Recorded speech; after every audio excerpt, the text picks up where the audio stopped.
Već 26. godinu zaredom doživite jedan od najatraktivnijih teniskih turnira na svijetu.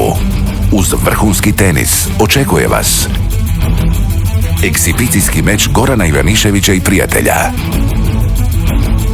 koncert Željka Joksimovića, nastup grupe SARS, povratak kralja Umaga Carlosa Moje u egzibicijskom meču protiv Magnusa Normana, koncert Boba Sinclaira,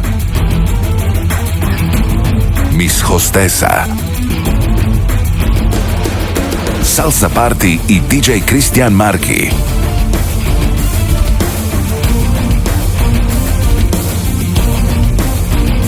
Kušajte birane istarske delicije i ne propustite Taste Istria zonu. Vinske degustacije skrivene čari istarskih vina. Dolazak svjetski poznatog sommelijera Paola Bassa.